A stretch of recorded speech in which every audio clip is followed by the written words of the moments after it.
पिछले कई दिनों से गाजियाबाद में हुए कत्ल की एक वारदात ने लोगों को झकझोर कर रख दिया है। कत्ल की ये वारदात अकेले नहीं हुई, बल्कि इस वारदात के बाद जिसे इस कत्ल का जिम्मेदार बताया गया था वो भी पुलिस के एनकाउंटर में ढेर हो गया। लेकिन अब इस मामले की तफ्तीश में कई चौंकाने वाली बातें सामने आई हैं, जिन्हें मैं सिलसिलेवार तरीके से आपको बताने वाला हूं। सबसे पहले तो आप ये जानिए कि एक नौजवान लड़के जिसका नाम सूर्या चौहान था, उस लड़के की पूरे पब्लिक व्यू में गली के बीच में 4 से 5 लोगों ने उसे चाकू मारकर घेर कर उसकी हत्या कर दी। और उसका कसूर सिर्फ इतना था कि वो 28 मई को, जिस दिन बकरीद का दिन था, उस दिन अपने दोस्त असद के बुलाने पर उससे मिलने पहुंचा था। और आपको जानकर हैरानी होगी कि उसका जो कथित कातिल है वो भी कोई और नहीं बल्कि असद ही है, और असद के साथ उसके कुछ दोस्त, जानने वाले, और यहाँ तक कि असद का पिता भी है।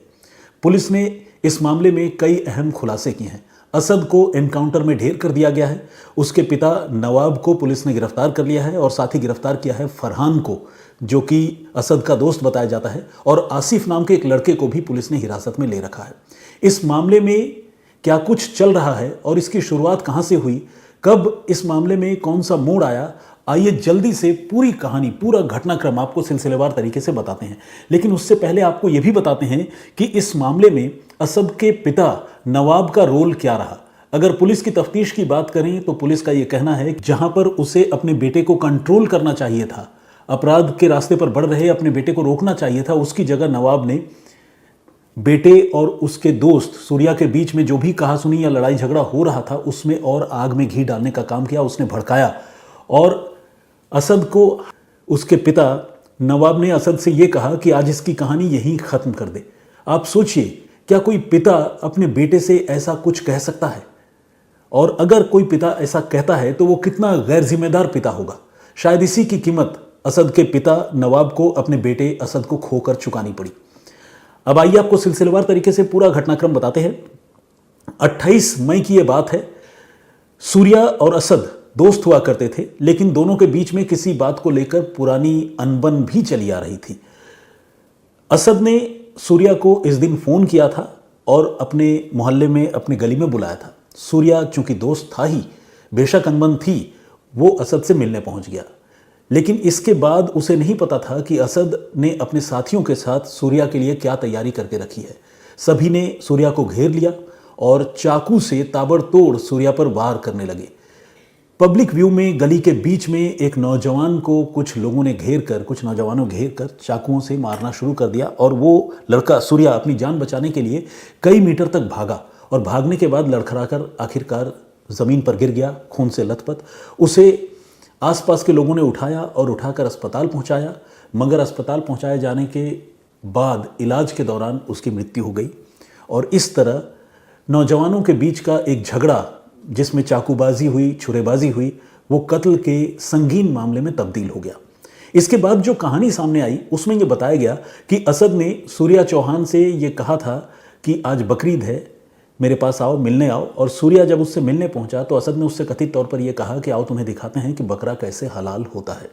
सूर्या इस बात के लिए तैयार नहीं था, वो बकरे को हलाल होता हुआ देखना नहीं चाहता था, और उसने जब इस बात का एतराज़ किया तो असद और उसके दोस्तों ने उसे घेर लिया, उसे रोकने की कोशिश करने लगे, और उस पर इसी रोकने और भागने के क्रम में उस पर चाकू बरसाए गए, जिससे उसकी हत्या हो गई। ये एक थ्योरी है। दूसरी थ्योरी इस मामले की तफ्तीश में ये सामने आई कि असद और सूर्या के बीच पिछले कुछ महीनों से बाइक चलाने को लेकर कहासुनी हुई थी, लड़ाई हुई थी, और वो ग्रज या वो खुंदक सूर्या और असद दोनों के मन में थी, और दोनों के बीच में थोड़ी तनाव की स्थिति थी। लेकिन बकरीद के दिन जब असद ने सूर्या को फ़ोन करके बुलाया तो फिर सूर्या को ये लगा कि शायद असद इस मामले में पैचअप करना चाहता है, या फिर शायद गिले शिकवे भुला देना चाहता है। लेकिन उसकी ये सोच गलत थी, और जब वो मौके पर पहुंचा असद के घर के पास तो फिर असद और उसके दोस्तों ने उस पर जानलेवा हमला किया, जिसमें उसकी मौत हो गई। ये तो 2 थ्योरी की बात है जिसकी तफ्तीश अभी पुलिस कर रही है, क्योंकि इस मामले में चार्जशीट दाखिल करनी अभी बाकी है। हालांकि ये भी सच है कि जो इस मामले का प्राइम एक्यूज्ड है असद, वो अब इस दुनिया में नहीं है, उसे गाजियाबाद पुलिस ने एक एनकाउंटर में ढेर कर दिया है। लेकिन इसके अलावा जो सबसे शॉकिंग, जो सबसे हैरान करने वाला पहलू है, वो है इस मामले में असद के पिता नवाब की भूमिका। पुलिस की तफ्तीश में ये बात सामने आई है कि जब असद, फरहान और बाकी के लड़के मिलकर सूर्या चौहान पर हमला कर रहे थे, कोई भी अगर जिम्मेदार पिता होता तो वो अपने बेटे को और बेटे के दोस्तों को ऐसा करने से रोकने की कोशिश करता। वो मना करता कि ऐसा न करो, किसी की जान जा सकती है, मत लड़ो।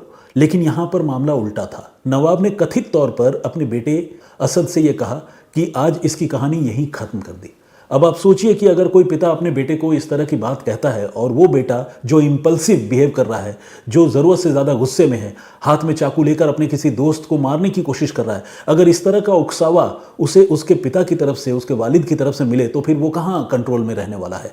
जाहिर है असद इसके बाद काफ़ी हिंसक हो गया और उसने सूर्या पर काफ़ी चाकू बरसाए, जिससे उसका काफ़ी खून बह गया और आखिरकार उसकी मृत्यु हो गई। इस मामले के बाद जब असद की मौत हुई तो वहाँ पूरे खोड़ा इलाके में लोगों ने विरोध प्रदर्शन की शुरुआत कर दी। ये खोड़ा का जो इलाका है वो गाज़ियाबाद का ही है। असल में खोड़ा एक ऐसा अर्बन विलेज है जो 3 ज़िलों और 2 राज्यों में पड़ता है। इसके बारे में मैंने पहले भी आप लोगों को बताया है। एक तो गाज़ियाबाद एक ज़िला है, दूसरा ज़िला है नोएडा। नोएडा में भी खोड़ा का कुछ इलाका आता है और इसके अलावा पूर्वी दिल्ली का जो इलाका है, जो ज़िला है, वहाँ पर भी खोड़ा के कुछ इलाके लगते हैं। तो इस तरह से देखा जाए तो खोड़ा एक ऐसी लोकेलिटी है जो काफ़ी डेंसली पॉपुलेटेड है और 3 अलग अलग ज़िलों और 2 राज्यों में विभक्त है। तो इसी में खोड़ा का वो इलाका जो गाज़ियाबाद में पड़ता है, वहाँ पर यह हत्या की घटना हुई थी। लिहाजा इस सिलसिले में गाज़ियाबाद पुलिस ने ही केस दर्ज किया था। हत्या के बाद से असद फरार था, पुलिस उसे ढूंढ रही थी। लेकिन 31 तारीख को इस मामले में एक मेजर ट्विस्ट तब आया जब गाज़ियाबाद पुलिस को यह पता चला कि ट्रांस हिंडन के इलाके में असद एक बाइक पर सवार होकर कहीं जा रहा है।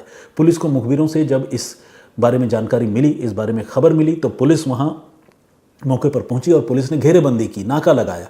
और जैसा कि अक्सर उत्तर प्रदेश में एनकाउंटर के मामलों में होता है, असद ने यहाँ पुलिस को चकमा देने के लिए कथित तौर पर फायरिंग शुरू कर दी। उसके पास असलहा था। यह असलहा उसके पास कहाँ से आया, यह भी जांच का विषय है। लेकिन असद ने जब गोलियां चलाई तो पुलिस ने जवाबी कार्रवाई की और इस जवाबी कार्रवाई में असद की मृत्यु हो गई। एनकाउंटर में असद की जान चली गई। यानी 28 को असद ने सूर्या अपने दोस्त की जान ली और 31 तारीख को खुद अपनी जान से वो हाथ धो बैठा। इस बीच जो गिरफ्तार किए गए उसमें फरहान, नवाब और आसिफ का नाम सामने आया। नवाब की भूमिका के बारे में मैंने आपको बताया, जो कि बहुत ही अजीब और हैरान करने वाली भूमिका है। एक पिता की ऐसी भूमिका के बारे में जानकर या सुनकर वाकई हैरानी होती है। अब पुलिस इस मामले की जाँच कर रही है। साथ ही गाज़ियाबाद नगर निगम ने नवाब के घर पर एक नोटिस चस्पा कर दिया है, चिपका दिया है, जिसमें यह बताया गया है कि उसके मकान का कुछ हिस्सा जो है वो अवैध है, यानी नाजायज़ तरीके से सरकारी ज़मीन पर या पब्लिक लैंड पर बना हुआ है। और उससे ये कहा गया है कि इस मकान के हिस्से को वो फ़ौरन खाली कर दे, इस ज़मीन को खाली कर दे, मकान के हिस्से को खुद ही तोड़ ले, कब्ज़ा हटा ले। और अगर वो ऐसा नहीं करते हैं तो 15 दिनों में उसके घर पर बुलडोज़र की कार्रवाई की जाएगी। नोटिस ऑलरेडी चिपका दी गई है और अभी खोड़ा के इलाके में पुलिस बल भी तैनात है और लोग अब इंतज़ार कर रहे हैं कि आखिर नवाब के इस घर पर बुलडोज़र कब तक चलेगा, क्योंकि नवाब तो गिरफ्तार हो चुका है, घर के बाकी लोग फरार हैं, गायब हैं और असद एनकाउंटर में मारा जा चुका है। तो जाहिर है मकान का कब्ज़ा हटाना, क्योंकि कंक्रीट की बनी दीवारें, कंक्रीट का बना खंभा, वो इतना आसान तो होता नहीं, और अगर वो कब्ज़ा नहीं हटाएंगे तो बुलडोज़र तो चलेगा। तो इसलिए ये समझा जा सकता है कि आने वाले दिनों में यहाँ खोड़ा में बुलडोज़र की कार्रवाई भी हो सकती है। अब सवाल ये उठता है कि क्या इस चीज़ को होने से रोका जा सकता था, क्या इस घटनाक्रम को अवॉइड किया जा सकता था? तो इसका जवाब हाँ में है। अगर जो नौजवान लड़के हैं उनका ध्यान पढ़ाई लिखाई पर हो और किसी कंस्ट्रक्टिव काम में वो लगे हुए हों, कोई अच्छा स्पोर्ट्स या हॉबी फॉलो करते हों, तो शायद वो इस तरह के लड़ाई झगड़ों से बचे रह सकते हैं। इसमें सिर्फ लड़कों की या लड़कियों की भूमिका ही अहम नहीं है, बल्कि उनके जो पालक हैं, उनके जो अभिभावक हैं, वालिदैन या माता पिता, उनकी भूमिका बहुत इम्पॉर्टेंट हो जाती है। ज़रूरत ये होती है कि वो अपने बच्चों को समझाए कि उनके बच्चे जो है बेवजह गुस्सा ना करे और अगर गुस्सा आए तो भी उसको काबू करना सीखे।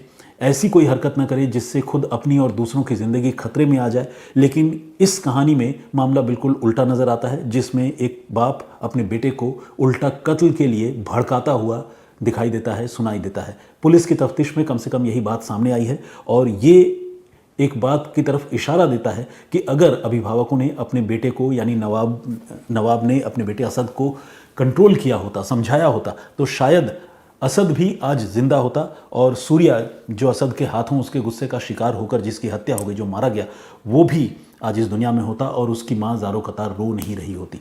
तो एक तरह से देखा जाए तो दो परिवार उजड़ गए, बाकी कुछ परिवारों के नौजवान लड़के बच्चे अब गिरफ्तार हो चुके हैं, जेल जा रहे हैं। तो अपने आप में बहुत ही शॉकिंग और बहुत ही विचलित करने वाली ये घटना है जो सोचने पर मजबूर करती है। ये एक डेवलपिंग स्टोरी थी, मुझे लगा कि इसके अपडेट से, इसके नए जो डिटेल्स हैं उनसे आपको वाकिफ़ कराना चाहिए। Thank you very much all of you. मैं फिर हाजिर हूँगा किसी और कहानी, किसी और वाक़ये के